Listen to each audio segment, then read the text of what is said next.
Good evening. I'm Selwyn Collins, your host of CWS Conversations with Selwyn. Thank you for joining us once again. And those of you who are joining us for the first time, as always, a very special thank you. Allow me to take a moment to formally introduce you to CWS. I know our old guests, our old audience has heard this many times, but I think it is important to introduce you to what the goal of CWS is. It is about having conversations with people about their journey. How are they using their gifts and talents to help others? How are they contributing in a positive way to humanity? Now that may sound a bit restrictive and rigid, but don't be dismayed or focus too much on that. The important thing is having conversations with people who do extraordinary things, ordinary people doing extraordinary things or doing things extraordinarily well.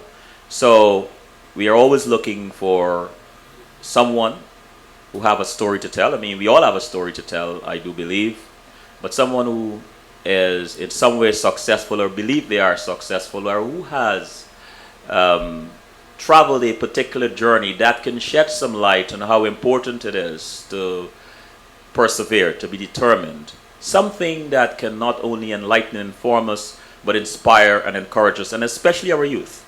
Because one of the things I marvel at is how important to recognize that there is no success without challenges. And at times, as much as I admire and celebrate success, I am especially moved by challenges because that to me is what defines us. What is a diamond but a rock that was once a rock that went through extreme pressure over a period of time? Do not be discouraged when you have an idea and you are pursuing your dream, you're pursuing your idea when there are challenges. It is supposed to happen. What is movement without friction? How can you climb a smooth mountain? Ideas are important. Challenges are extremely important. Embrace them. Tonight, we have a very special guest, a son of our soil. And so I am not going to spend too much time in my introduction and my monologue rather. I'll take a break, and when I return, I'll introduce you to our guests.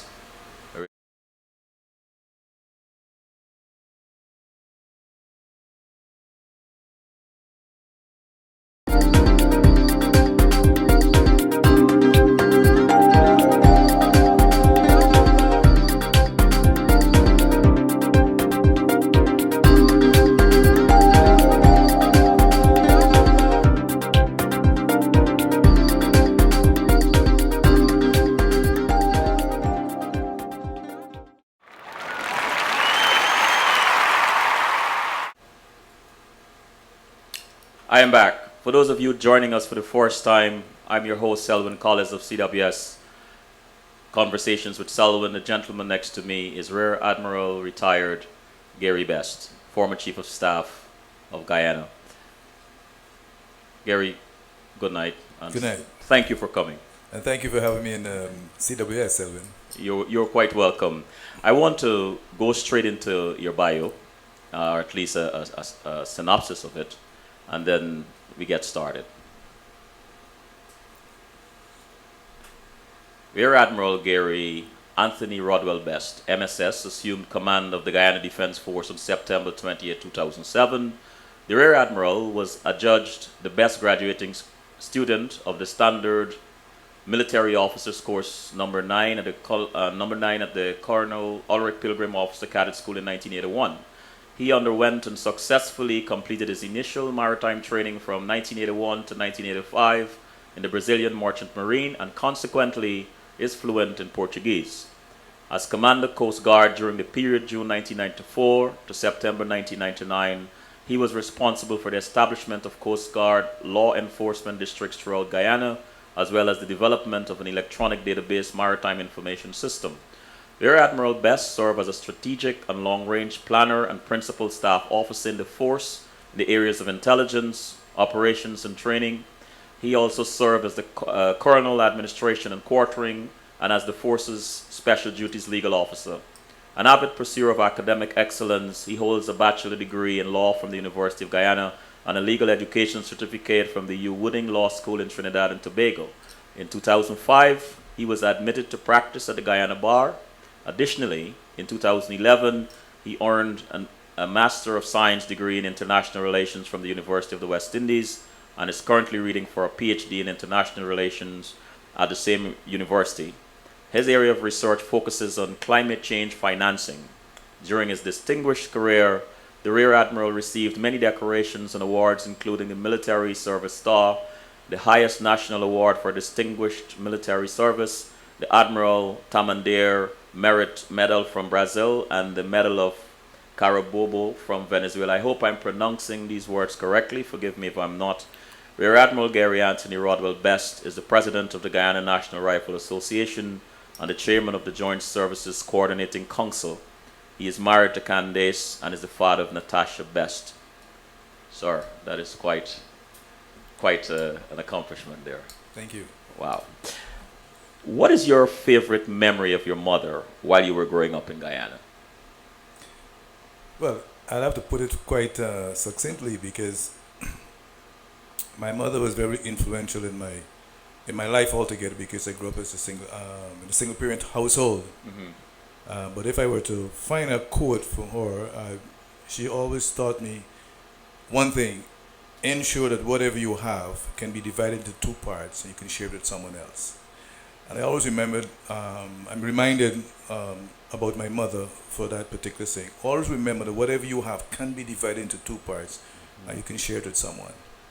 I like that. Is there a particular experience from your parents that shapes your life today? A particular experience, perhaps not, but experience growing up, yes. Mm-hmm. I think as I reflect, I recognize in my early life that my mother, as a single parent, had to struggle to raise myself, brother, and three sisters. I think what defined my early childhood with my mother is I taught myself then that I have to do better than her. Mm-hmm. And I think she inspired me to understand that this is not the limit. Her life is not the limit, that I can go beyond those boundaries. And I extended myself quite sufficiently enough, I believe, to go beyond the bar that she could have set for herself. And I thought that I went beyond that and became what I became eventually. What was it like at age 12 for you in Guyana? Age 12 in Guyana, that's John Street, Camerville, yes. Just finished common entrance. I did common entrance very early, as a matter of fact. I had two chances, but after the first chance, my mother decided I should go to secondary school. Eventually, I left secondary school just under 17, so I was quite an early school attendee. 12 was about running in the side, into the avenues, rolling tires, breaking all what we now call laws. We had the different type of bombs under your feet. You roll your carbon, you light it, and you make noise into the avenues, running into the back dams, now Lamaha Gardens, because I lived in Camerville. I would go there at the guava zones. We would pick guavas, we would steal cane, hide from the rangers who were in the cane fields behind us. The Lama Canal was always a good ground to take a bath, illegally of course. So at 12, that's what I did. I did, and of course, anytime we saw anyone who was older, an adult when I was 12 was from the age 20 going up. Yes. It's quite different now. We would run and hide because if an adult saw you and made a complaint to your mother, then you got licked twice. So 12 was like that for me. And is it fair to ask what sports you enjoy growing up? As a young boy growing up? As a young boy, I played table tennis quite a lot. I actually represented my school, North Georgetown, table tennis. Wow. And I practiced athletics, but I didn't run for my schools. I ran for my college in Brazil, contrastingly. When I went to Brazil, I ran for my college in Brazil. But at North Georgetown, I played table tennis, and I actually represented my school. That was my main game, and I got a lot of licks for it because my mother didn't like the fact that I was playing so much tennis, and she thought I was not spending sufficient time um, with my academic work. So I got some good lashes for playing a lot of tennis. Somebody said the same thing last night. They got licks for dancing. And what sort of books you enjoyed reading when you were growing up? I didn't read much growing up. I started to read a bit. I started to read more in my mid-teens, and that those were the classical novels, the Louis L'Amours, Yes. the Sidney Sheldons, among others. While growing up, I think I read a lot of schoolwork, a lot of school books, because I couldn't. My mother couldn't afford to buy books, so we would borrow books from the library. I would borrow my school books from the library, or from someone who had a copy that I could borrow, and I would then have to read that book the night, most of it, and then hand it back the next day. So I read a lot of schoolwork while going to school up to my mid-teens. And after my mid-teens, I started to read a lot of novels, and I got to like reading novels and poetry afterwards. Wow. Gary, for the benefit of our audience, can you shed some light on your Rear Admiral designation? It is quite a new and unfamiliar designation for most of us, and how it fits into the structure of Guyana's armed forces. The rank Rear Admiral is the equivalent rank to a Major General. I'm a Coast Guard officer, as we call a Coastee. And in the Coast Guard, the rank structure is different from the Army structure. So the previous chiefs of staff of the Guyana Defense Force were all from the Army. I'm the first chief of staff from the Coast Guard, which is part of the Guyana Defense Force. And indeed, when you move to the rank of Major General, the equivalent to that is a Rear Admiral. So prior to this, I was a Commodore, and again, I was the first Commodore in Guyana, because they never had one from the Coast Guard who rose to that rank. And a Commodore is equivalent to a Brigadier General. So a Rear Admiral is the second stage of a flag officer, and for the Coast Guard, and the second stage equivalent for the Army would be the Major General. We've had, prior to my assuming the command of the Guyana Defense Force until I retired last week, Tuesday the 17th, we only had Army officers who assumed command of the Guyana Defense Force. Wonderful.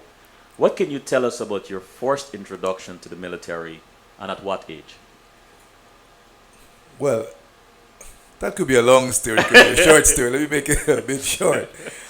Actually, I was looking for a job after I left school. I finished school, like I said, just before my 17th birthday. And I was looking for a job. I wrote over 50 applications to almost every place I knew then. And most of the companies were state-owned in 1975, Yeah. 76, state-owned companies. And all the responses I got said, we will place you on file. There's no vacancy at the moment. And then I decided that I should join the Guyana Defense Force. I had an uncle who was in the Guyana Defense Force. My mother suggested I join the Guyana Defense Force. I wanted nothing to do with the force, because when the GDF used to march past, we used to say, look, Guyana dog food passing. That's GDF. So I had nothing at all, no inkling that I would want to join the Guyana Defense Force. And I applied, and quite surprisingly, I got a response, a positive response. And then I weighed it. I said to myself, this is the only response I've got that said yes to an interview of all the other places I wanted to work. I wanted to work in a bank. I just wanted to work in a bank. I thought the best place to be was a bank. And I went in for my interviews, and I was accepted on the cadet program. And I felt lost really at the beginning, because I saw so many persons in uniform, these officers in uniform, who were interviewing me. And there was the late Parrington Fu was there, George Maynard was there, and these officers were interviewing me, asking a number of questions. I was sweating, perspiring. I had the wrong clothes on. It was hot. It was at Legionnaires Hall, and I had a fit almost, because when they finished, George Maynard said, well, you had this booming voice, young man, you're not good enough for us. And I almost collapsed. And then he said, you have to leave now, because I was still sitting in a chair. I got up and I walked. And I was walking to the to the exit at the Legionnaires Hall. And then I heard this booming voice, "Young man, come back here." This is George Maynard, Colonel Maynard, then Captain Maynard. And he said to me, "Why do you give up so easily? Have a seat." And I sat, and he continued the interview. Then subsequently said, "You will hear from us." And I kept looking up the street, because that's where the postman would come from, looking to see when a mail would come saying that, yes, you were part of the Ghana Defense Force. I think after Colonel Maynard said to me, "Why is it you're giving up so easily?" And then he said to me, "You will hear from us." I was determined then that this is probably a good organization for me to be part of. And then the mail came saying that I was accepted. And thereafter, I was an officer cadet for the Ghana Defense Force. And my real contact with the GDF was after we collected our kit. And then we had to go to our first training base, and that is Takama. We call it Takama by the school. We call it the Soldier Factory. We have all sorts of names for it. And I arrived with a ferry about 11:30 the night, and we were told we had to walk in to the base. I assumed it was just about a mile. Just a mile. It was 6 miles through Savannah, and that was my first contact with the military. And by the time I got halfway with all my kit, I think I wanted to leave at that moment. Well, that was my first impression of the GDF. Getting recruited, being rejected and then accepted, and then going to my first training base and actually thinking that this was not the place I should be.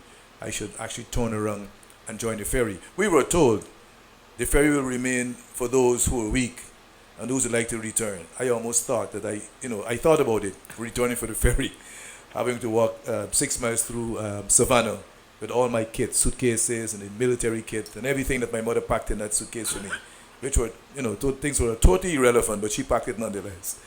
So that's my introduction to the GDF. I can't help but imagine how important determination was for you at that time, and courage. What kept you going?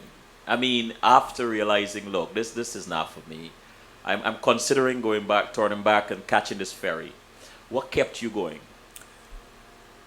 I'll tell you this, Selwyn. We were moving as a course of about 65 persons. So I think momentum kept me for a brief period as I arrived into the main training base, the Common Battle School. And then I went straight to bed without even recognizing that there was a regime that said you had to do certain things before you go to bed. So I went straight to bed. I was so tired. I got up the next day and no one was in the back room. The back room was empty, and something said to me, something is wrong here. So I stepped out of the back room and I was half clad in what I considered to be proper dress, which was my pajamas. My mother packed these pajamas. And I guess I was a laughing stock on the sight at the time, because as I stepped out of the barrack accommodation, there was the sergeant major waiting there with his pay stick and just started all over me. "Who the hell you think you are?" And he started to treat me as if I was nothing, absolutely nothing. And I was severely punished. I had to run around the camp saying all kinds of things that were, not kind. And then I joined the squad. So the next day, I joined the squad the next night. The night actually, I, kept my boots. I realized I had to do a number of things. And I was thinking about whether this is not the right place for me. This is probably the wrong place. And I was just in betwixt ideas of whether I should stay or not. And then I think 2 days after, I decided I was going to leave the training base, because I think 2 or 3 students had left. So then, we wake the next. We would wake the next. We would wake, and we would see just the kit on the bed, and we wouldn't see the students. So I figured people were leaving the night. That's the best time to get away. So I thought I was going to leave, and I decided I was going to leave. So the night I decided, I packed all the military kit. There's one thing a cadet would do when a cadet is leaving a course, because eventually I went to the cadet school and I ran a cadet course. The cadet would leave all the military kit. He doesn't want the military to have any further contact with him if he's going to get away from the program. Right. So I packed all the kit. I said nothing for the GDF will be with me. And I decided I was going to leave. I left even my own civilian suitcases because I didn't want any weight. And I left the night out of the military base. And I don't know where I ended up, but I ended up, subsequently I learned I ended up in an exercise area. I heard these shots being fired. So I thought they were firing shots at me. But I stumbled into an exercise area because there were other troops in there. And I heard these shots and I said, my God, I'm going to die here. So I went low and I remained low, and eventually someone stumbled on me and asked me where I was. I had on civilian clothes. Who are you? You're a civilian. And they took me back into the base, recognizing I was a cadet because they saw my ID card. And took me back into the base. And I went back into the barrack room. Of course, I had an interview, my first interview with the then officer commanding the school, who became a chief of staff, Major General Michael Atterley. He was then Captain Atterley. He interviewed me the said night, and I was punished. And the next day, when I woke, something, I don't know if it was an inner voice, but something said to me, you have to make a decision now. Whether you're going to stay or whether you're going to leave. And I made a decision then that I'm going to stay, not on the cadet course.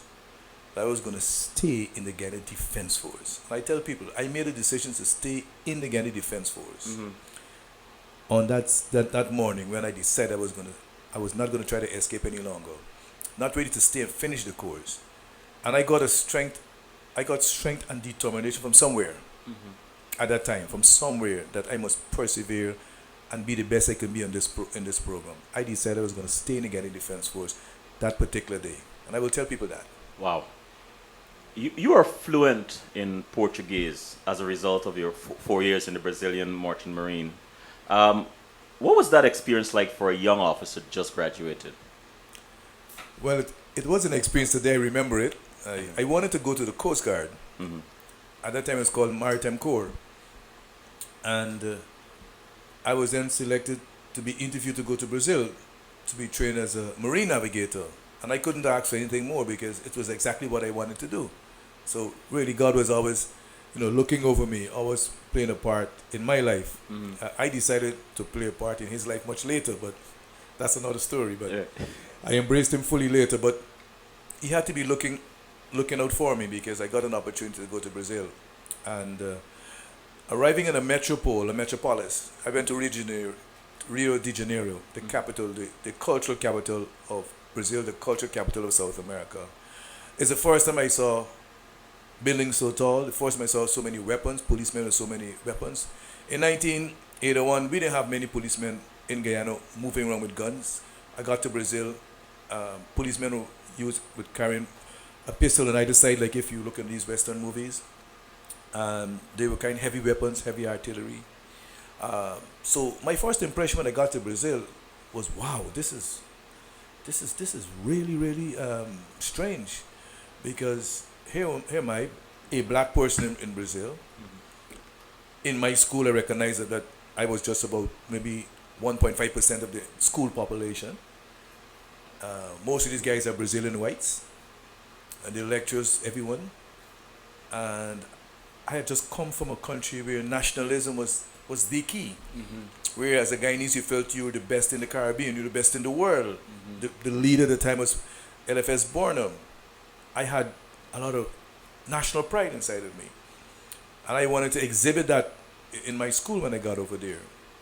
And we had a lot of clashes in the school, the way I thought, the way I saw myself, and the way the Brazilians saw themselves. And I recognized at that point in time, they really needed to grow up. They were unaware of what was happening in the world around them. I knew all the struggles in Africa, the African struggles. I knew the Caribbean struggles. I knew their own South American struggles. I knew about their liberators more than they knew about their own liberators. And I recognized then that Guyana had to be valued more by Guyanese. I valued my country so much. The first time I left my country, I was able to value Guyana and all the values I had for my own school system, and of course, generally what was happening in the country. I was able to And then I decided that I had to be as good as the Brazilians or even better. Mhm. So I decided I was going to master the language so I can speak in equal terms. And I deliberately learned the language in order to be able to speak it fluently, to understand all the nuances of the language, Mhm. and be able to express myself equally with my Brazilian counterparts. Because for them, I came from a very small country, insignificant country, and they insisted on calling English Guyana, and I insisted in saying it's the Cooperative Republic of Guyana. We had that battle. They said, "But don't you speak English?" I said, "No, don't you speak Portuguese? Is this the Republic? Is this the Portuguese Republic of Brazil? It's not. It is the Federal Republic of Brazil. My country is the Cooperative Republic of Guyana." So I had to defend Guyana over there because the Brazilians didn't know much about it. They didn't care much about it.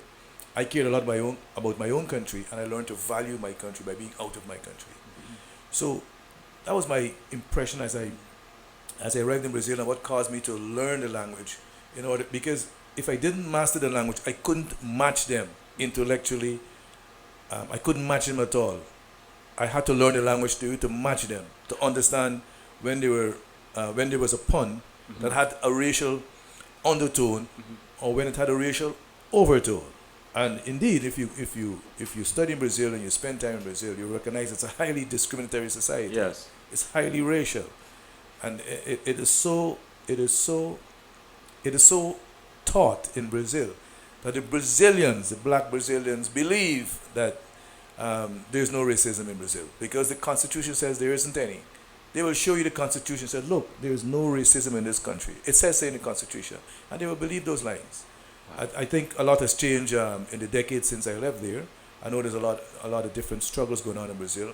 A lot of rights movements now are being allowed, but in my time, it was quite astonishing that if you look at your ID card, mine would have my color on the card. It would be dark black. And then Really? others would be light black and brown and light brown. They color code you. And then if they feel like promoting you, then they will call you by a different color. So a Brazilian would feel better if he's referred to by a color that is superior to his own color, in his own mind. So that was the society I was living in. And for most people in Ghana, well, you've gone to a big country, but living in Brazil day to day as a black man and studying with these Brazilian whites wasn't easy. It was a challenge, and I knew I had to master their language in order to master all their idiosyncrasies, in order for me to match them intellectually and equally perform with my Brazilian counterparts. And I did just that. Let me ask you this question. I mean, I'm really, excuse me, I'm really impressed with that particular attitude of recognizing the need to master their language so that you can have an edge, so you can understand your environment, master your environment, so you can dominate it or not be taken advantage. Did you incorporate that? And I mean, you a new retired chief of staff, but I'm going to still ask this question. Did you incorporate that attitude throughout your career where you get into an environment, it is new, it is challenging, and you are determined to master it? Is that a fair question? It is a fair question. The answer is yes, indeed. If you speak to some of my officers, they will always tell you, one of the things I tell them is to master your environment. You need to master it. You need to know the environment in which you operate in order to be able to get the best out of it. You need to find what is relevant in your environment and maximize it. You can't just assume that everything will line up with the way you think. There will be things that are irrelevant. You need to brush it aside and focus on what is relevant and use that as an engine to take you where you want to go. You must master the environment. Talking about engines, right? Sorry. No, that's a mistake some people make. Some They people- do not master the environment. Talking about engines, how has your fluency in Portuguese helped you in the capacity as a captain of the Coast Guard and then the Guyana Defense Force? Let me start before I became Captain Coast Guard, of the Coast Guard. One of the benefits I had from being fluent in Portuguese, after I returned from Brazil, I spent 4 years and about 6 months studying there. When I returned from Brazil, and the GDF recognized that I knew the language very well and I could, speak it fluently, I found myself in the presence of high dignitaries in Guyana. I would interpret I interpreted for the late president, U. Desmond Hoyt. I interpreted also for then Foreign Minister Rashley Jackson. I interpreted for then Prime Minister Hamilton Green and a host of other ministers. And I also traveled with Chiefs of Staff of the Ghanaian Defense Force as the staff officer and interpreter. I traveled with Major General McLean as a staff officer and interpreter. I traveled on two occasions rather, with Major General Joseph Singh as his staff officer and interpreter. So I was in a position to receive information in English and translate it into Portuguese.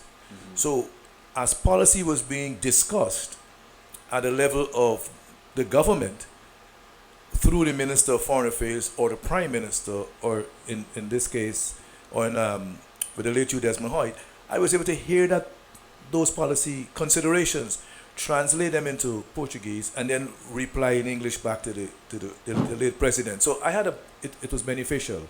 And more particularly with my own chiefs of staff that I worked with, I was able to really translate their policy into Portuguese and then back into English. So it did not give me an edge, but it opened my horizons. It opened my knowledge bank. Improved, I say.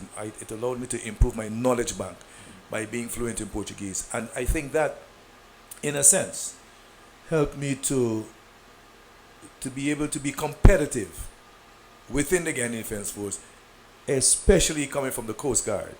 Because when you come from the Coast Guard, you're seen differently. The Ghanaian Defense Force is an infantry-driven force. And if you're coming from the Coast Guard, you are not seen as a real challenge to the rest of the Ghanaian Defense Force. Not to diminish the importance of any of the coasties, but it is what it was. The culture. The culture. The Ghanaian Defense Force really is an infantry-driven force. And I think over the decades, the Coast Guard and the Air Corps have been able to show how relevant they are and how purposeful they are. And by assuming the command of the Ghanaian Defense Force, I think it is now clear that from any part of the service you can reach the top. And I was happy to be able to demonstrate that. I'm glad to hear that. Guyana being the only English-speaking country in South America, with Dutch, Portuguese, and Spanish-speaking neighbors, would you recommend that all officers of the Army speak at least one or two languages of our neighbors, and if possible, the whole Army? Well, definitely. We have embarked on several projects and initiatives to get our soldiers and our officers to speak an additional language. I think the challenge is that English is so dominant that you need a great dose of self-determination to speak another language. But those efforts continue. There are officers who are speaking some amount of Spanish. Those who speak Portuguese are usually those who would have studied in Brazil for a lengthy period of time. We do have that. Interestingly, of course, Selwyn, we have officers who in the next 4 years will be speaking Chinese, Mandarin, because we have some young officers out in China now, and they'll be there for 4 years. So we'll have, and that's the new language to master, Mandarin, because of where the Chinese are taking the world economy. But in terms of our neighborly relations, indeed, Spanish is important, and I would strongly recommend that we continue those initiatives of having our officers and soldiers speak Spanish and Portuguese. For those of us who do not know, what is the responsibility of a chief of staff or the chief of staff of Guyana? The chief of staff of the Guyana Defense Force is responsible to the commander-in-chief, who's the president, for the command and operational deployment of the force. His responsibility is to ensure that the force is properly commanded at its level through his commanding officers, and that the force is properly prepared for deployment if and when necessary. That's the key responsibility of the chief of staff. And before we take a break, tell us about your experience working with the Coast Guard, first as a young officer and then as a captain. When I returned from Brazil in '85, I got my first command. I was given a patrol boat, and I was trained to navigate very large ships, extremely large ships. Every year, we would, uh, my class would go to sea, and I'd go to each of one of the continents. I'd go to Europe. We went to Europe. We went to North America. We went to Africa. Those are the three tours, and on those tours, you go to different countries. But these ships are huge. When I returned to the Coast Guard, my patrol boat was just about 42 feet. One deck. And I was trained to and navigated ships 6 and 7 decks, 100+ meters long. And I learned immediately, and this is because of the exposure I had because while in Brazil, many senior officers went to Brazil to study too, and we were in their company. I learned immediately that I needed to derate my training, and I needed to derate myself in order to function effectively in the Coast Guard. And that's what I did. I took what was relevant from my training and applied it to my command. And I was able to derate my navigation to suit what was necessary in the Coast Guard. Is this part of your aptitude and attitude to adapt to a situation? Exactly. Because as I'm listening to you, I beg the question: were you forced, not demoralized, but were you forced, sort of disappointed, or you questioned?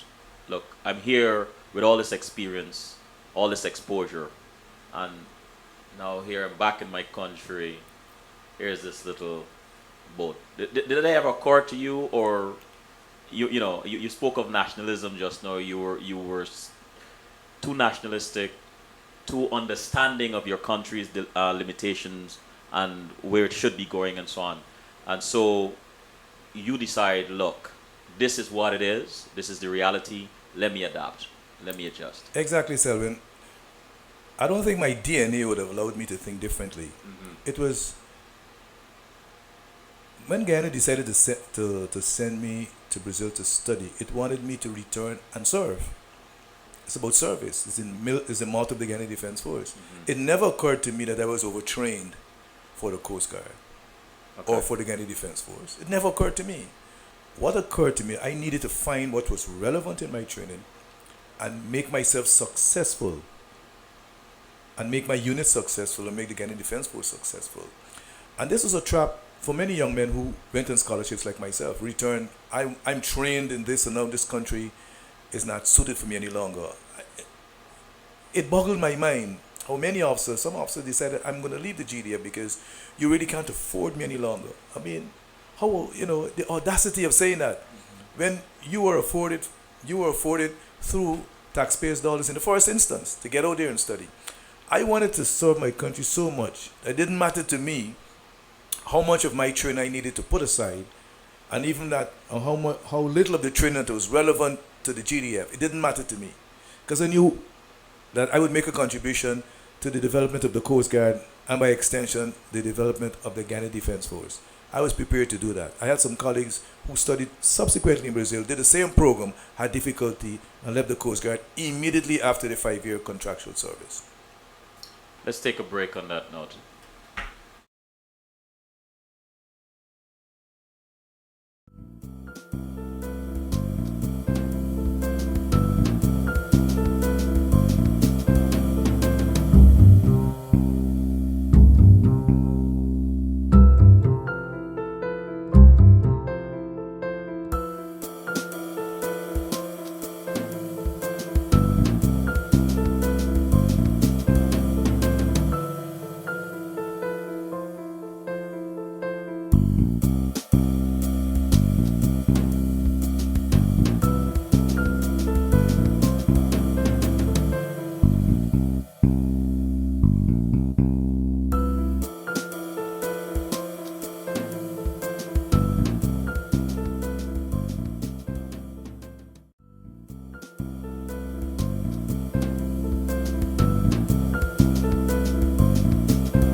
We are back. Those of you joining us for the first time, I'm Selwyn Collins, your host of CWS, and the distinguished gentleman next to me is Rear Admiral retired Gary Best. Gary, what can you tell us about you that most people do not know that will surprise most of us? Well, yeah, people tend to see the external, indeed. Yes. And having spent 33 years in the military, I guess, people tend to see that side of you. But I'm a very private person. I'm very quiet. I believe that there's nothing you can't achieve if you put your mind to it. And I know for sure that in order to enjoy success, you need to taste some defeat in life. And I know for sure that without God, I could not have reached the heights that I reached. People don't know about me that I'm a God-fearing person, a born-again Christian. I serve God with a passion. I don't advertise it, but I get into my office every day and I bless the office and I ask Him to guide me through this entire day. A day doesn't pass without me thanking Him for something He's done. I'm praying for someone out there for something that they may need to receive. I don't think people know that side about me. I have a funny bone. You get to know me well, I can have you giggling and laughing quite a lot. But I have to know and trust you well before that can happen. In the chat room, Victor said this is quite informative, and Carol asked, would you do this again if you had a chance? Yes, I would. Okay. What advice would you give to young people of Guyana considering a career in the GDF? I would say go for it. Go for it. Master of Science degree in International Relations from the University of the West Indies, and currently reading for a PhD in International Relations.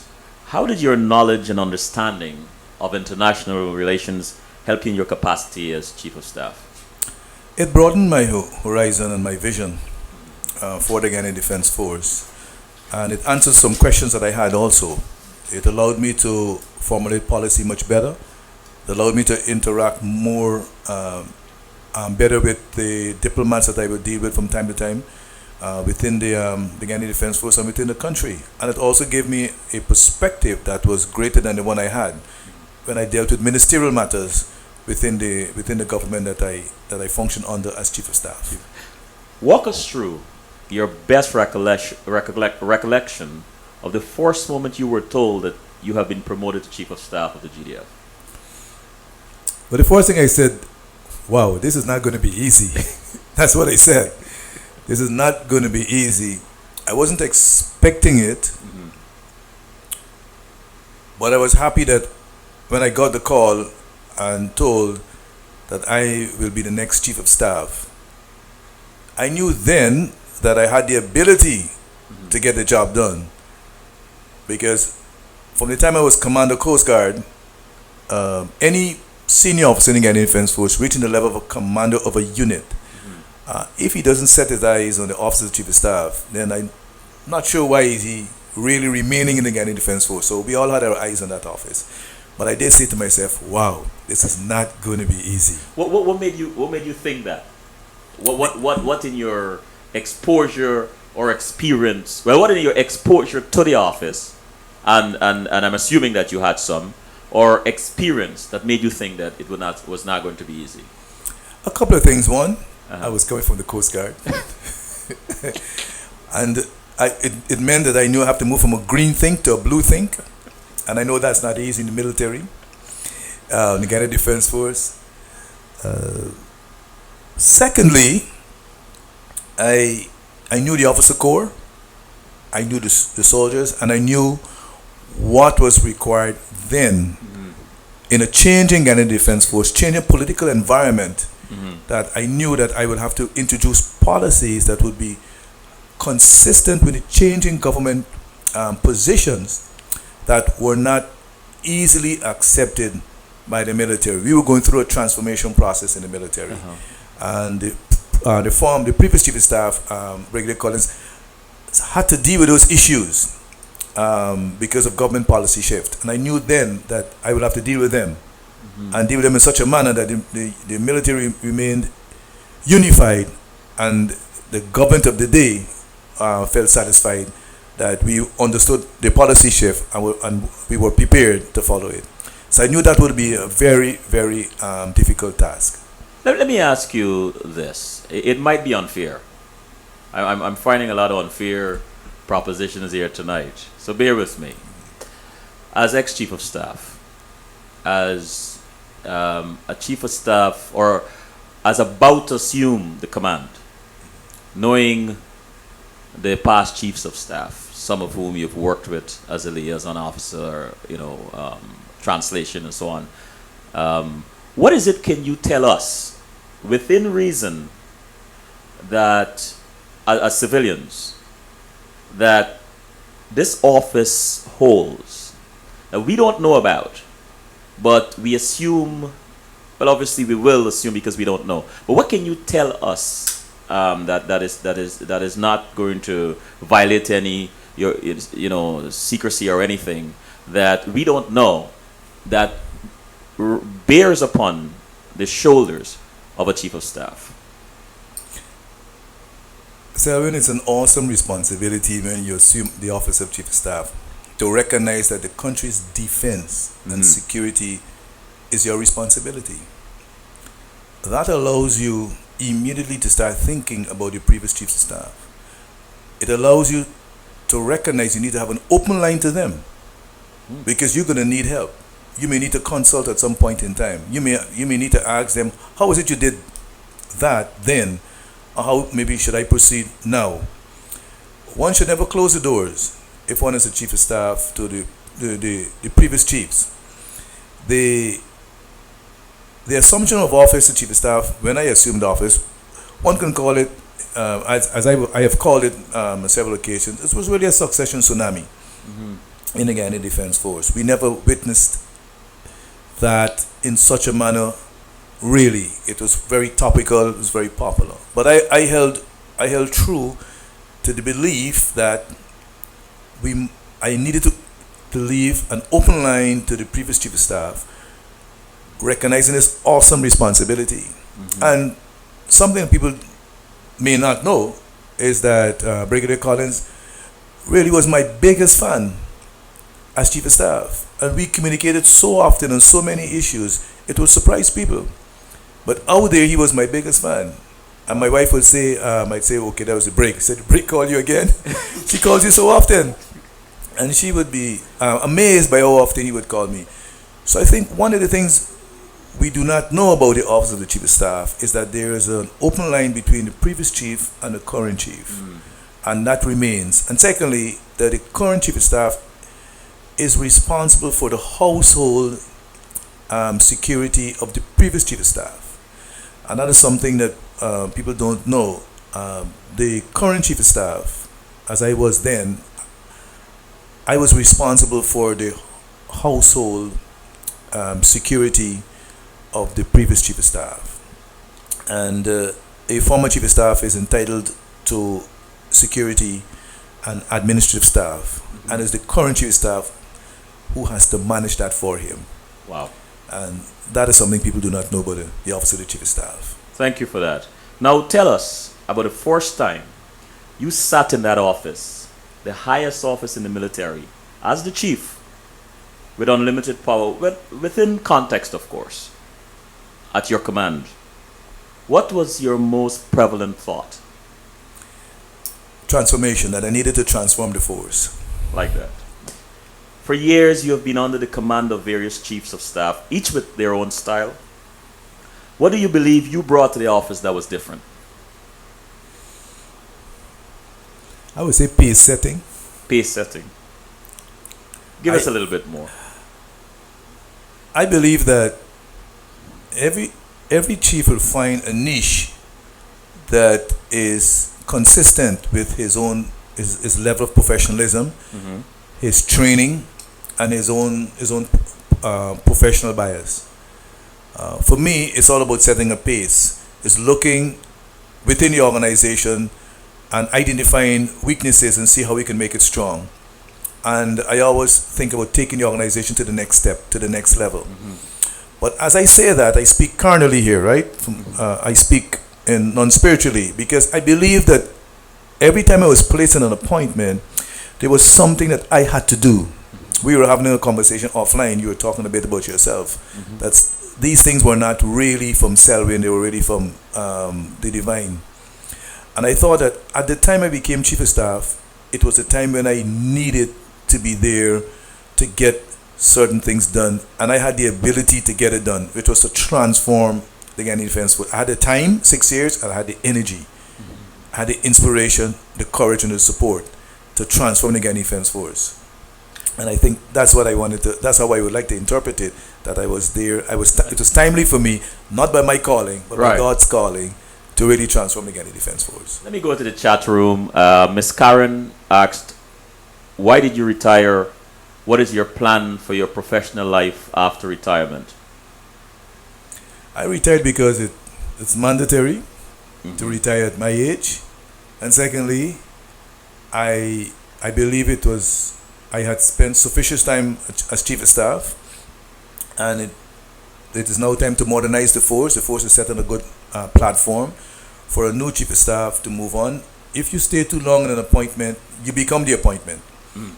And I did not want to become the appointment. Neither was I interested in any dialogue with anyone to stay on longer than the mandatory age. There were a number of hints, but I didn't. Secondly, I plan to complete my PhD, my PhD studies, and I think I will probably practice some law, because I'm an attorney at law, so I practice some law.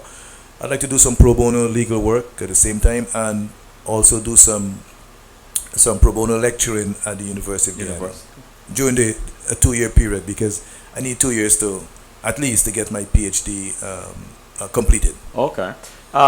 Miss Karen, now this is an interesting thing about this chat room. Is going to ask a question I plan on asking you later on, but fine, it showed up. We're talking about when things come at the right time. Do you foresee a female as chief of staff? Yes, I am big on gender equality. I'm big on promoting gender, and I envision that at some point in time, yes, we can have a female as chief of staff. And Joy asked, what significant changes did you make as chief of staff? But one of the things I focused on as chief of staff was really to ensure that education was delivered at all levels in the Ghanaian Defence Force. I developed an academic education program, which is a back-to-school program for those youngsters who joined the GDF that did not complete secondary school. They are able now in the Ghanaian Defence Force to study both online and through a program within the Ghanaian Defence Force that would take them right back to complete what we would call Forms 1 to Form 5 examinations, and then the Ghanaian Defence Force will pay for their CXC examinations. And the Defence Force will pay for them to go to university once they meet those requirements. So I would think that one of the things I was able to do to ensure we have an education program approved by the Defence Board, approved by the government, for all ranks within the Ghanaian Defence Force. What surprised you the most about the office of Chief of Staff? Well, I think the awesome power that comes to the office. I was asked a question by, do you feel the power of the office? But my humility taught me differently. Yes. And I think that's what surprised me a lot. The awesome power of the office and how people relate to power. Some people just decided that I'm the chief of staff and therefore I can do anything. People say, so are you the chief? I said, yes, I'm the chief, but I'm responsible. I'm responsible to the president. I just can't do anything I feel like doing. And of course, you had the suck-ups. Chief, everything is chief. I had to try to read through the line to see who were really genuine. I have a very detecting spirit and a very discerning spirit. I can pick you out easily. I can know if you're genuine or not. I would like to say it's an awesome power that came with the office was a great surprise to me. Is it customary? Well, I think you answered this question. I was going to ask if it's customary for current chiefs to seek the experience and wisdom of past chiefs. So let's bypass that. You ran into some turbulence at the beginning of your career as Army Chief, which you overcame. How distracting was that, and how did you how did you focus your let me see how to put this. How did your focus and positivity help you persevere and overcome the not so positive public opinions? I think I would say we got off to a rocky start because of the media, how the media perceived the succession of Chief of Staff Gary Best at the time. I recognized I needed to transform the image of the Ghanaian Defense Force as a result of that. But in order to transfer our public image, we needed to transfer our domestic image, the image of the force within the force. I think I focused my energy on trying to let the officer corps understand it is not necessarily the process of succession that should concern them, but really their service to the nation. And that the Commander-in-Chief is the ultimate authority on whom he decides to become the Chief of Staff of the Ghanaian Defense Force. It's really not the business of the officer corps. The business of the officer corps is really to accept the nominee of Chief of Staff from the Commander-in-Chief, who is the President, and to work with his policies and guidelines. That's the business of the officer corps. And if you are not in keeping with that, then your business really is to leave the officer corps. You can move on because you don't want to stay and be a bother to the new chief. I think because I recognize that statutorily I was properly appointed and that the Commander-in-Chief had the authority to appoint me, I didn't worry too much and let that abuse my mind. And that allowed me to focus on the issues that confronted the Ghanaian Defense Force that were so clear to me and that I thought I needed to address. So I did not allow the media and the negative publicity to really detract me from what I knew I had to do and I thought I needed to do in the Ghanaian Defense Force. In your opinion, what do you believe best prepared you to assume command of the GDF at such a young age? The simple answer to this question is that I didn't know I was being prepared all the time. That's the point. There's no single thing that prepared me. I was being prepared from the time I was a cadet. I remember as a cadet, the then officer commanding the school, Captain Atherley, who became Chief of Staff, Major General Atherley, said to me, a bad decision is better than none at all. Make a decision. I kept that throughout my entire career. I always make decisions. I recall when I was doing my junior command and staff course, the late Colonel Fu said to me, management is getting things done through people. That helped me as Chief of Staff. So there is no particular timeline I can go to and say these are the things specifically. Gotcha. I was being prepared all the time to be Chief of Staff. To be a possible Chief of Staff of the Defense Force. Let me just correct that. Sorry, the force was preparing me like I would prepare so many other officers to take that office. I'm going to ask you this question. This, I think, is a very important question, and then I'll go to the chat room. Winnie Algernon, Guyana's first female Army colonel, and the first full-serving female member of any of the Caribbean's armed forces to hold such a rank. A very important entry in the history of the Caribbean was made under your watch. In reflection, what did it mean to decorate Colonel Algernon with her new badge of rank? Well, it was a significant moment, as you mentioned, not only in Guyana but in the Caribbean. But let me step back a little bit before I answer this question. The issue of gender in the Ghanaian Defense Force was one I had to address. The issue of the female versus the male is an issue I had to address. When I took over the Ghanaian Defense Force, we still had a W before the name of a female to identify and recognize this person as a female. I stopped it. I said, we'll go by names. Joy Green is Joy Green. We're not going to put W/Joy Green. Woman Joy Green. Joy is a woman. Yes. So I dealt with that. Secondly, I had to adjust the pregnancy rules within the GDF because once you got pregnant within the first 2 years, automatically you almost lost your job as a female. We had to address it, and I introduced what I call the protection of the forced pregnancy rule. That the forced pregnancy is protected, so no one will lose female will not lose her job, and she will not be able to. She will not qualify for. You need to qualify for 18 months to get NIS benefits and salary.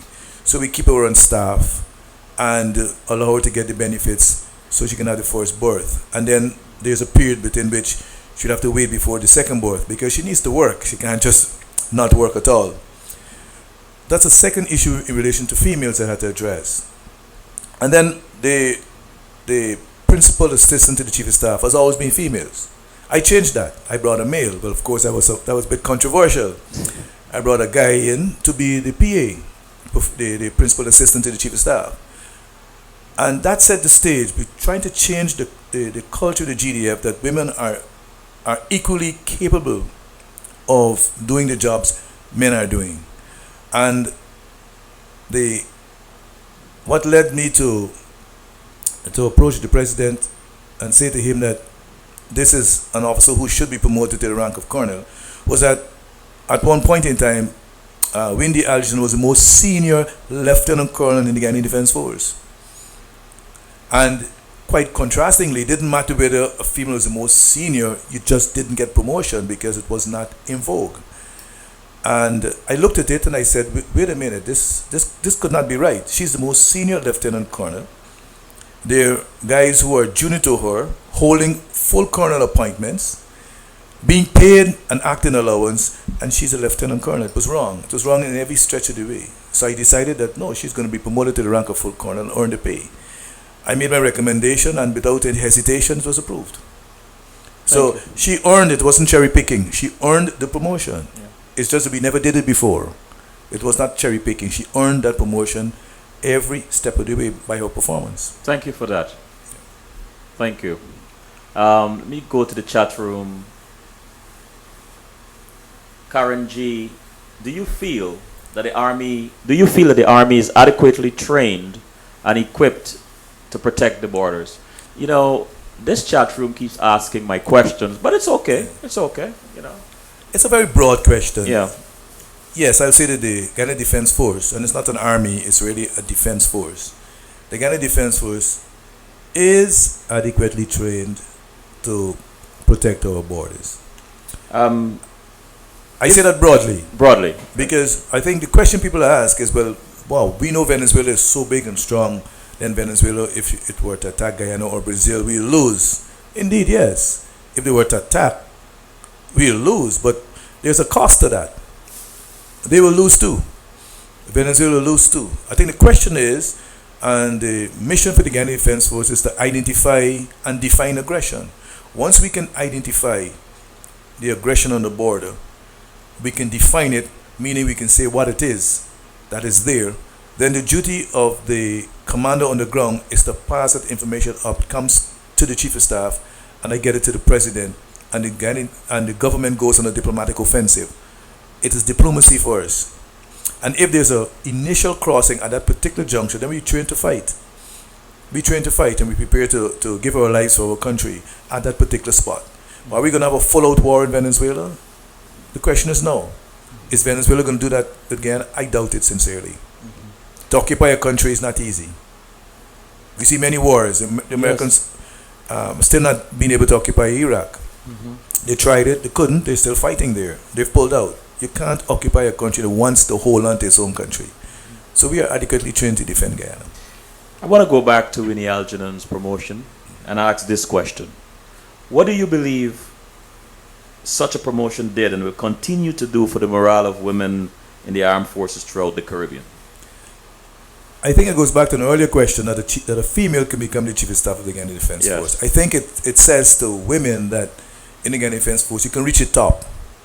Now you can become a full colonel. You could probably become a brigadier eventually. I think it has inspired a lot of the women in the Ghana Defense Force.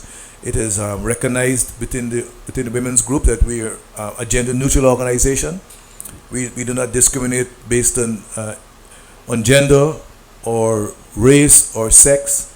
All the controversies you can think about, I had to deal with them as chief of staff. Can you tell us what your vision was for the GDF? And do you believe your tenure allowed for the fulfillment of that vision? I believe my tenure allowed for setting the stage Mm-hmm.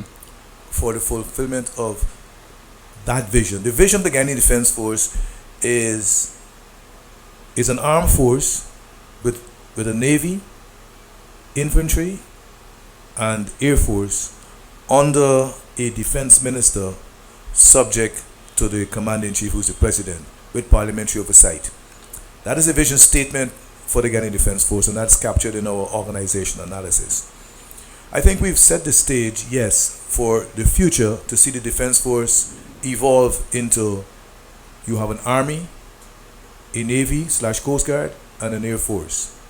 Thinking in the future, and you have a defense minister who is subject to the president, but we have parliamentary oversight for budgetary matters. I think we've begun to set the stage for the GDF to transform in decades to come, not in years, in decades to come, into such an organization. The medium-term vision, I think I've accomplished that, and that is to educate the force and set a platform for education. The force can now be educated from top to bottom. In terms of providing middle management, I think I've achieved that. We have a sergeant academy, and civilians can come in now and become sergeants directly. The way civilians came in and became officers directly, now civilians can come in and become sergeants directly. They can come in and become private soldiers directly. We have 3 levels of training. So all that is preparing the force to become more professional and better able to serve Guyana. Are you confident, not in our men and women's ability to defend our homeland, but in the available resources to do so effectively? I think on the resource side, yes. On the resource side, my answer would have to be no. In my retirement speech, and I addressed the issue, I asked for a reprioritization, a re-rationalization, and a redistribution of resources towards defense and security. I think we may find ourselves in a chicken and egg situation, and we have to be very careful. Do we make Ghana secure in order for development to take place, or do we use development to secure Guyana? I think we need to make Ghana secure first in order for development to take place. And that's why I believe we can look, if we look at the national budget, we can reprioritize our national resources towards defense and security to make Guyana more secure. So yes, there's need for more resources towards defense and security at this point in time. What changes you might not have had the resources or time to implement, do you think the military can benefit from today? I think one of the changes I think the military can benefit from particularly is having its own academic programs jointly with the University of Guyana. I met with the Vice Chancellor of the University of Guyana, and we wanted to develop a program that really taps into the intellectual depth of the officers within the Ghanaian Defense Force, and be able to take that information and sit with our civilian counterparts in the same classroom and be trained to understand government, and they'll be trained to understand defense. I think if I had the resources, I would have developed the most senior course within the military that will involve civilians coming in the same classroom, studying along with our military officers under the aegis of the University of Guyana, so that at the end of the day, when we graduate from that program, the military understand the civil administration, and the civil administration understand defense and security. In the chat room, Karen G said, so with the ruggedness and vastness of the border, how are we not policing it with the trafficking of drugs and other illegal issues? Well, that's a big challenge. That's a great challenge. And that's an excellent question. I think we're suboptimal in relation to drugs crossing our borders, but it was policy driven. The policy that was set out by the government years ago actually spoke to interdiction of drugs at our airports and seaports. it was driven by the amount of resources that were available, and it was thought best that those resources should be spent at the airports. Let's stop the drugs from getting out from the airports. I think the government has recognized now that we have to go back and spend some resources stopping the drugs from coming into Guyana. It was a deliberate policy, and I think the government has recognized we have to split the policy now. We have to find more resources, stop drugs from getting out of Guyana, and also stop drugs from getting into Guyana. So, direct question, answer to our question, we are suboptimal in relation to the amount of drugs crossing our borders. Wayne asked, you stated that the GDF is not an army, but instead a defense force. What is the difference between the two, an army and a defense force? Well, the army relates only to infantry troops. The defense force includes the Coast Guard and the Air Corps. As the president of the Guyana National Rifle Association, what changes have you implemented since you became president, and what is your long-term vision for that organization? It's not long-term because this is my final term as president for the Guyana National Rifle Association. What I brought to them was management and discipline. I think a lot of shooters, matters in terms of discipline were overdue, and I brought that to the organization, implemented a strong disciplinary, I don't want to say strong disciplinary procedures, but I think really it's more about implementing the decisions when it comes to discipline. And also at the same time, together with shooters to more competitions around the world than before. If there's a leader in the military theater, deceased or alive, who among them still inspires you today? Well, that's a tough question because I look home. My military leaders that inspired me were mostly from Guyana, from my own training. But outside of Guyana, there's one leader that I looked at quite a lot, was General Douglas MacArthur. He's the one I looked at. But within Guyana itself, I was inspired quite a lot by Major General Attlee, who trained me. I was inspired a lot by Brigadier Collins, whose mark on the Defense Force is quite known. We talk about him every day, not every day, often about, because his drive for education was a big one, so he inspired me. And I was also inspired to some extent by Major General McLean when he was in office. He had a different style altogether, but he also helped to inspire me. So I think for the GDF, for me, I was mostly inspired by my own military leaders. Okay. I would not quote generals from around the world. Most of my quotes are from the officers who trained me and the leaders who I heard from. For example, there's a term we call the soft on the belly, and that's a quote from Major General Singh. He referred to that part of Guyana, Madio, as a soft on the belly, and it was very, it's a part of Guyana is very, if you say soft on the belly, I mean it's very delicate. Delicate issues there, and we should really try to protect it. I would quote him from time to time. In your opinion, what type of person makes a good chief of staff? Well, that might be an unfair question. Because I think if there's to be a common thread, I would say a professional would make a good chief of staff, but each officer brings his own leadership style to it. But a professional, because at the end of the day, the Defense Force is subject to the Constitution of Guyana, and it has to deal with the policy of the government of the day. What has kept the GDF for almost 50 years is its professionalism, despite the criticism of the Ghanaian Defense Force. There's a lot of criticism of the Ghanaian Defense Force during the period when the People's National Congress was in power, how the military was controlled by the government.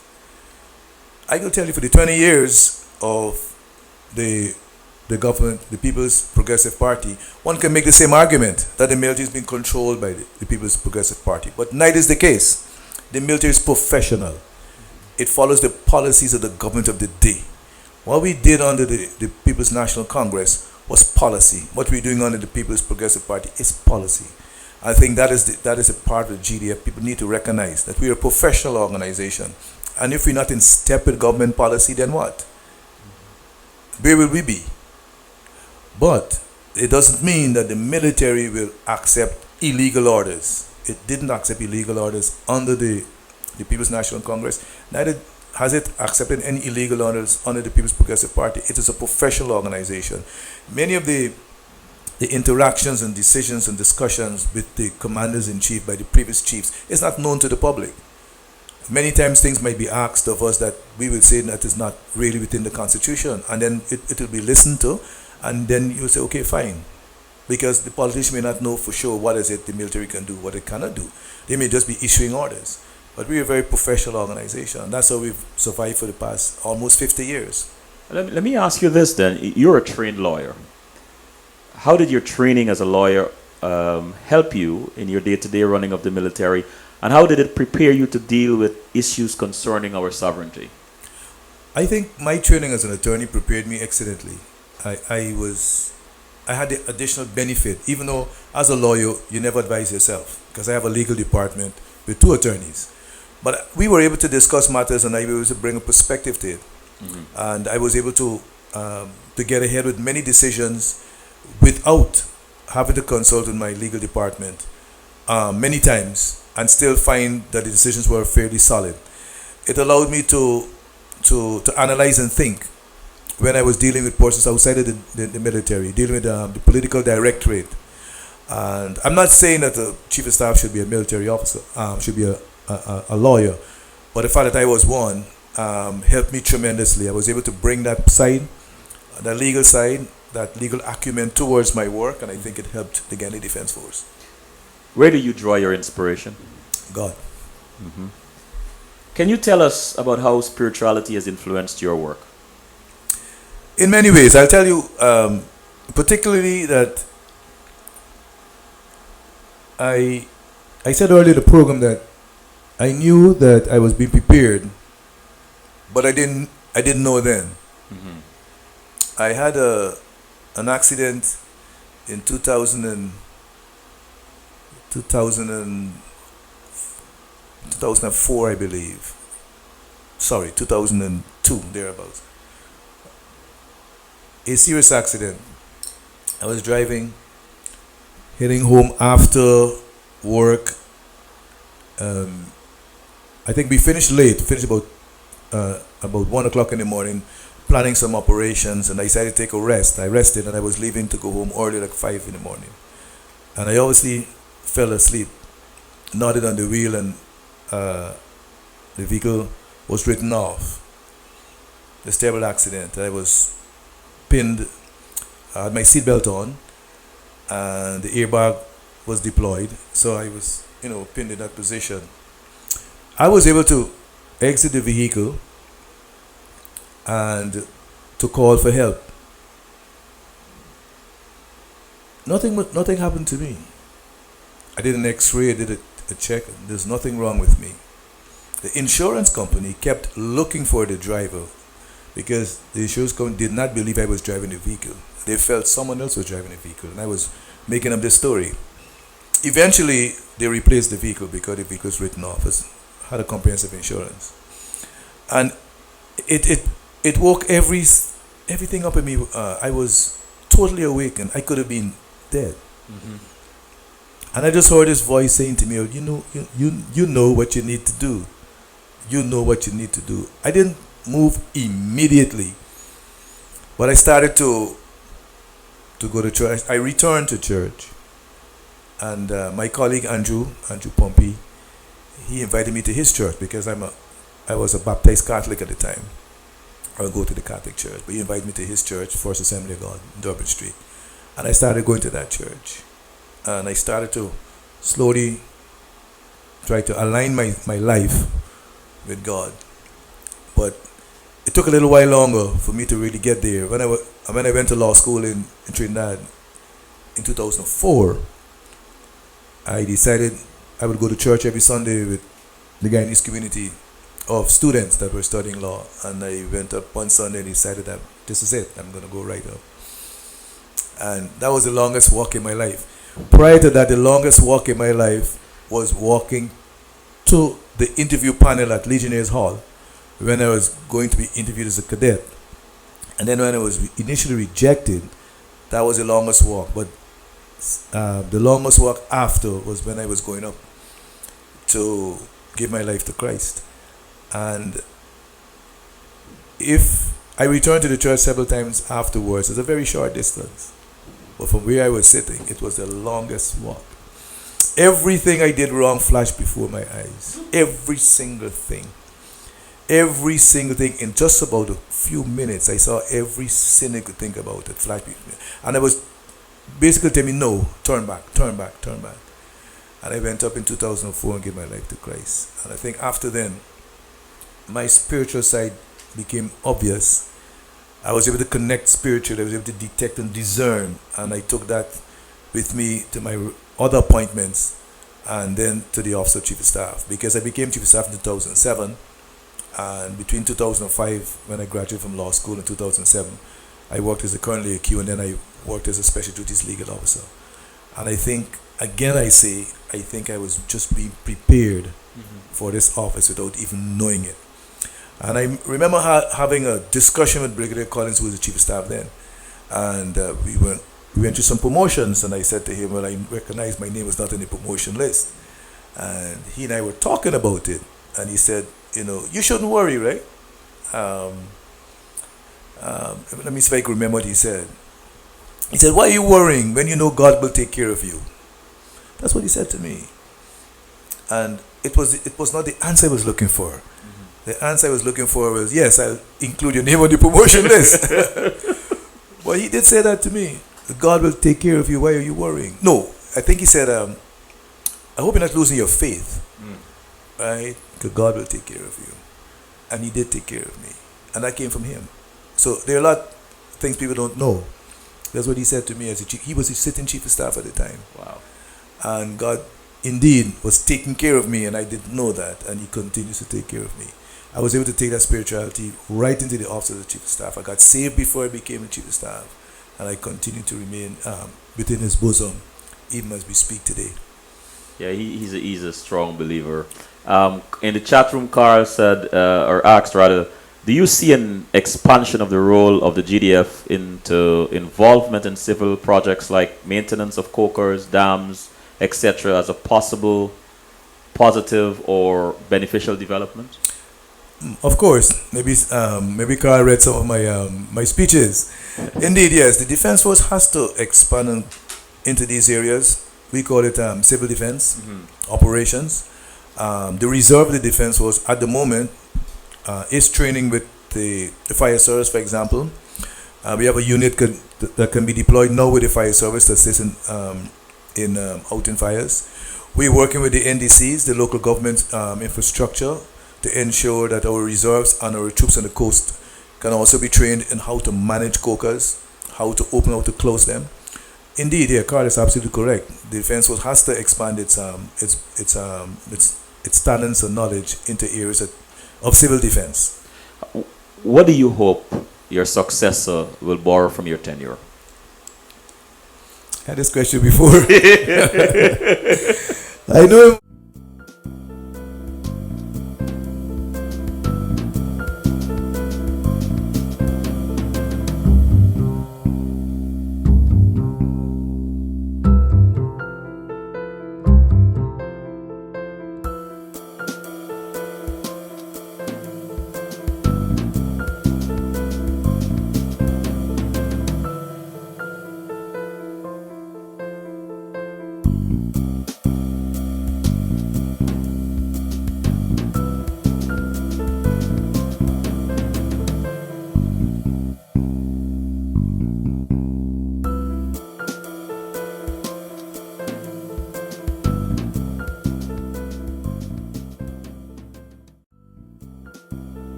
If you heard me, I said Arrowhead.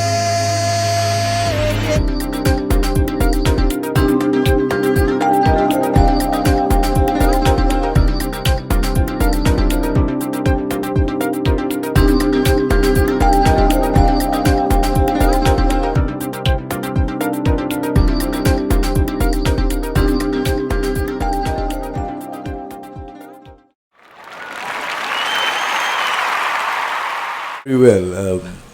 I think that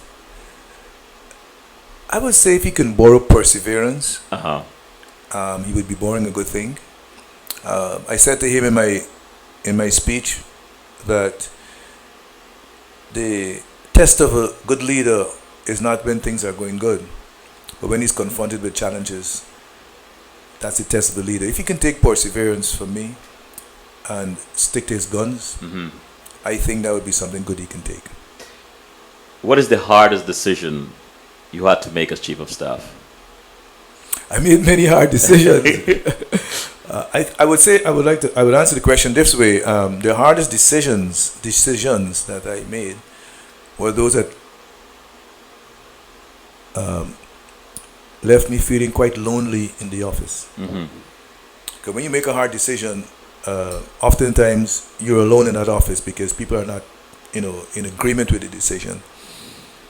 And I've had to make some very hard decisions, and most of them relate to personnel, to officers, to disciplining officers or disciplining soldiers.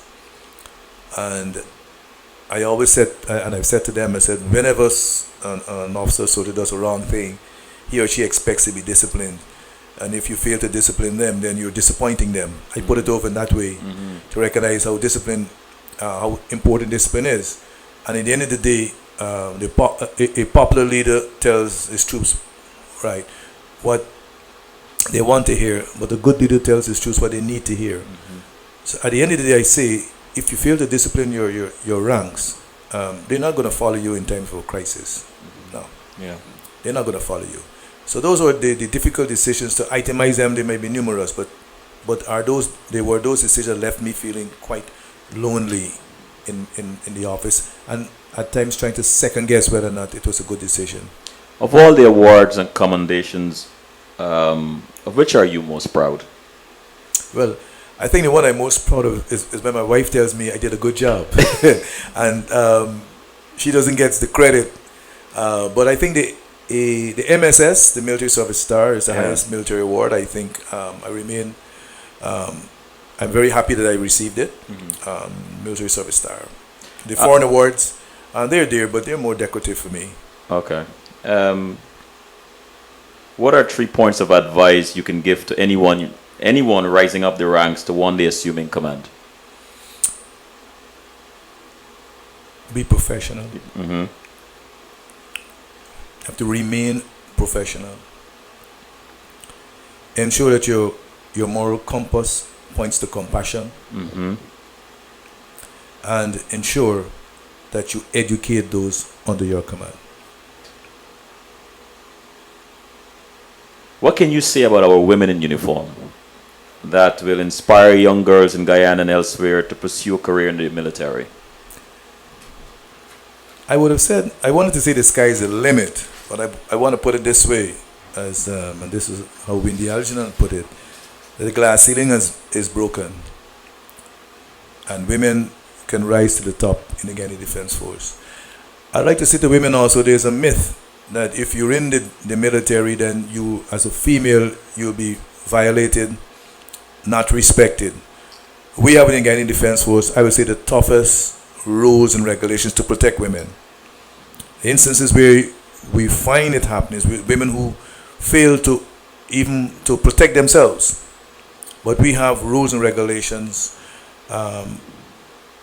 in the Guyana Defense Force that protect women. We have standing operating procedures that deal with sexual offenses, sexual misconduct, harassment, sexual harassment, all protecting women, protecting other types of minorities in the GDF. We don't discriminate based on sex, gender, or any form of alternative lifestyles. All we ask is that when you're in the military, you follow all the rules and regulations. And if the rules and regulations of the GDF are followed, we wouldn't know who's enjoying an alternative lifestyle, because that is your private business. Yes. We have good and strong procedures to protect women. When you think back on the long arc of your military career, what are you most proud of? I would say again is the fact that I was able to develop a program to educate everyone in the Ghanaian Defense Force, and to provide that opportunity for every soldier and every officer to be educated. And again, after a long and distinguished career, how would you like to be remembered as Army Chief? As a pace setter. Pace setter. As a pace setter. What is next for Gary Best? Well, Gary Best is going to complete his PhD studies. I've been asked this question many times. And do some pro bono work within the next 2 years. Thereafter, I think I'll just assess the landscape. What I'd like to do really is to continue to work in Guyana, develop my own country. I believe there's more, I can offer more to my country on the national level, but I'm prepared to develop Guyana. It doesn't matter where, once I'm comfortable, once my own convictions are not in jeopardy and not being abused and challenged by what I do, my own political beliefs that I can now express as a civilian. Once those political beliefs are not challenged by what I'm doing, I would certainly like to continue to develop Guyana on a national scale. The last question, which I ask every guest: what makes you laugh out loud?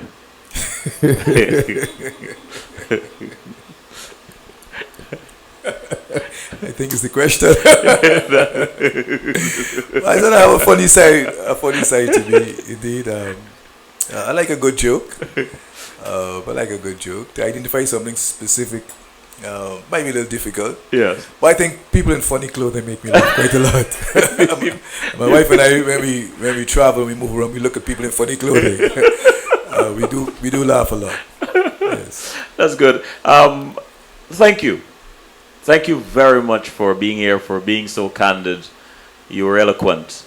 And I mean, you had me, the audience couldn't see me, but I was in stitches at some point. I want to ask you this, which I ask all my guests. Take us out with some positive, some word of wisdom that especially our youth can benefit from. Something inspirational. The world we live in is now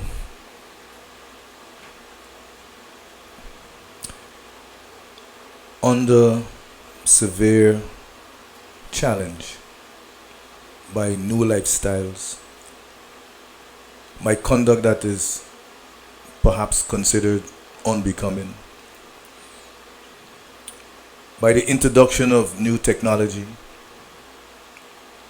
We're being besieged now in the world with all these things. But as a young person growing up, or even a mature adult, I think we need to recognize that we have to create sufficient space so that all of us can survive in this world. And therefore, in our context, we need to respect each other's space. We need to be less critical of what others are doing and be more supportive.